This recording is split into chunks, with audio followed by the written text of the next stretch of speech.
هنعمل جلاش بطريقة سهلة وبسيطة جدا وزي بتاع المحلات بالظبط. من نص كيلو جلاش عملت كمية محترمة، بس انا ملحقتش اصور غير دول بس. دول بصراحة اللي انا لحقت ان انا اصورهم. طبعا بقى داخلين على رمضان، كل سنة وانتم طيبين، ونبدأ بقى نعمل الحلويات، الجلاش، الكنافة، القطايف، كل حاجة. قبل اي حاجة نصلي على النبي. معايا هنا نص كيلو جلاش. انا طبعا بشتري الجلاش بتاعي من مصنع الحلويات، ما بشتريوش من السوبر ماركت، لا. وكان عندي مكسرات، فقلت بقى ان انا هستاهل بقى ان انا اعمله على طول كده، لان طبعا انا كنت مستعجله. وطبعا بقى عندنا التكايه الجميله اللي دايما بستخدمها عندي في الجلاش، ان انا عندي هنا كوبايه زبده، وهحط فيها معلقه صغيره بيكنج باودر. طبعا بقى المعلقه البيكنج باودر دي هي بتفيدني في ايه؟ ان هي بتورق لي الجلاش، بتخليه ما شاء الله حلو كده ومنفوش. طبعا انا عديت هنا 5 ورقات، وهدين بقى بين كل ورقه وورقه. وطبعا انا هقول لكم على حاجه، انتوا عادي انتوا ممكن ان انتوا تقطعوه وتجيبوا الصينيه تدهنوها سمنه او زبده، وتقوموا عاملينها مطبقينها تطبيقه المثلث كده وترصوها في الصينيه، وبعد كده تقوموا دهنينها بالزبده. يعني الطريقه دي بتمشي ودي بتمشي. ممكن تدهنوا بين الطبقات دلوقتي، وممكن ان انتوا تطبقوه مثلث وترصوه في الصينيه، وبعد ما ترصوه تقوموا حاطين عليها الزبده او السمنه. الطريقه دي بتمشي والطريقه دي بتمشي، مفيش مشكله. انا عملت اول صينيه كده بالطبقات، دهنتها، وبعد كده الصينيه التانية رصيته، وبعد كده قمت دهنه الجلاش فيه. تمام. طبعا انا جبت الصينيه ودهنتها زبده، وهرص فيها الجلاش. طبعا انا عملته هنا المثلث، وزي ما قلت لكم خلي التقطيع على 9 مربعات بدل من 6، عشان تظبطوا معاكم المثلث. خلوها على 9 مربعات، التقطيعة تبقى على 9 مربعات عشان تظبط المثلث معاكم. يعني كنت اصلا عايزه اقول لكم ان كنت مستعجله بجد، كنت مستعجله والله علشان انا اخلص. وعلى فكره الطريقه دي سهله وبسيطه، ومش هتاخد منكم اي حاجه خالص. تمام كده. اطبقها اهوتي، دي تاني واحده كده انا ظبطتها، طلعت معايا مثلث بالظبط. هرصه بقى في الصينيه. وطبعا الفرن في الوقت ده يكون جاهز، نكون مسخنينه من قبلها عشان يا دوبك على طول الجلاش يتحمر معانا على طول، ما ياخدش وقت. تمام كده.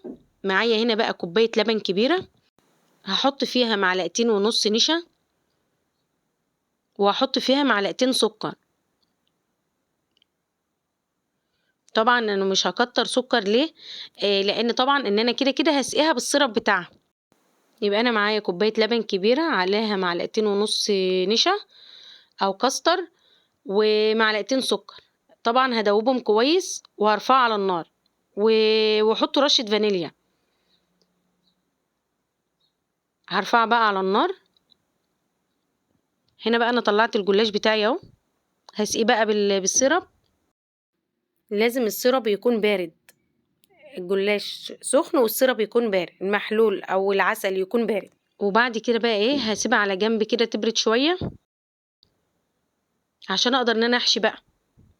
طريقه الحشو بسيطه جدا، مفيش فيها اي حاجه خالص. هنطلع بقى الصينيه التانية برضو وهنسقيها.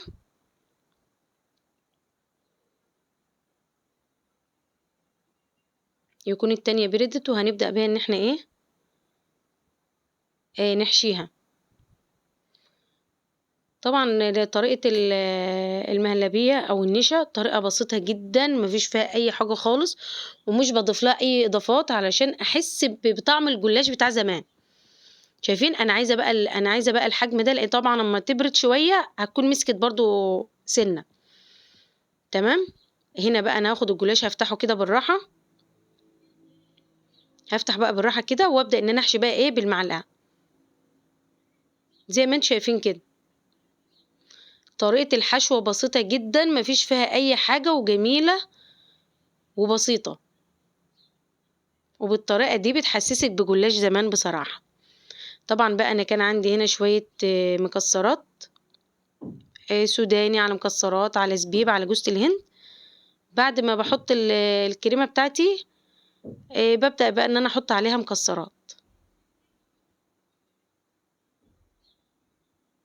الطريقة دي جميلة وبسيطة وزي محلات الحلويات بالظبط.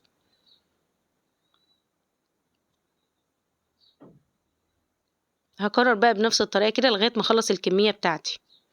وعايزة اقول لكم والله العظيم اللي اكلوا منه عجبهم جدا وقالوا لي تسلم ايدك ما شاء الله جميل.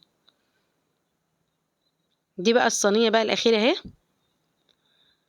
زي ما قلت لكم انا عاملة منه كمية محترمة، بس طبعا اللي انا لحقت اصورهم دول. عايزين طريقة السيرب، كوباية ونص سكر، عليهم كوبايتين مية وعصرة ليمونة ورشة فانيليا، ويا دوبك 10 دقايق بس، ربع ساعة بالكتير، ما يزيدش عن كده. هنكمل بقى بقية الصينية، الحشوة بقية الصينية دي، وهنخلص بقى الكمية وما شاء الله يبقى جاهز معانا. وزي ما قلت لكم جربوا الطريقة دي، جميلة جدا وحلوة وسهلة وبسيطة ومفيش فيها اي حاجة.